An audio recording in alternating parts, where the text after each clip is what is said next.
চট্টগ্রাম শহর আলোকিত নগরীর অন্ধকার কোণে গড়ে উঠছিল এক ভয়ঙ্কর ষড়যন্ত্রের কেন্দ্র। এই ষড়যন্ত্র কোনো বন্দুক কিংবা বোমা নয়, এবার অস্ত্র ছিল ইউনিফর্ম।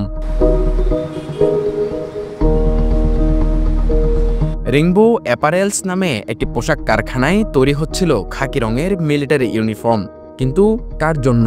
পার্বত্য চট্টগ্রামের সশস্ত্র সংগঠন কুকিচিন ন্যাশনাল ফ্রন্ট, একটি সংগঠন যারা চায় সশস্ত্র আলাদা একটি রাষ্ট্র।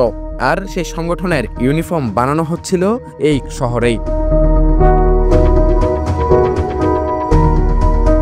2022 সালে হঠাৎই আত্মপ্রকাশ করে সশস্ত্র এই সংগঠন। এরপর থেকে চাঁদাবাজি, দখলসহ নানান অভিযোগ তাদের বিরুদ্ধে।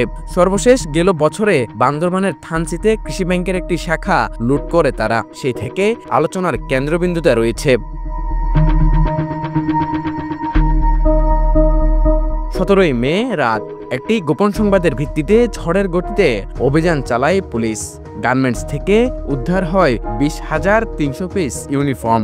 খাকি রঙের মিলিটারি কাটে তৈরি এ যেন যুদ্ধের সাজোয়া পোশাক। শুধু যুদ্ধের ময়দানটা ছিল পাহাড়ে আর প্রস্তুতিটা শহরেই।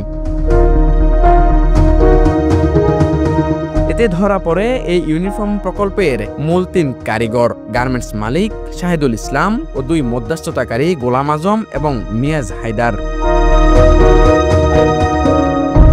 তদন্তে উঠে এসেছে আরো ভয়াবহ তথ্য। মার্চ মাসে কেএনএফ সদস্য মংয়ের সঙ্গে 2 কোটি টাকার চুক্তি হয়। কাপড় দেয় কেএনএফ, কারখানা শুধু সেলাই করে। মে মাসেই এসব পোশাক হাতে পাওয়ার কথা ছিল সশস্ত্র সদস্যদের। কিন্তু সময়ের আগে সব ধরা পড়ে যায়। একটি গোপন সূত্রই বদলে দেয় পুরো দাবার চাল।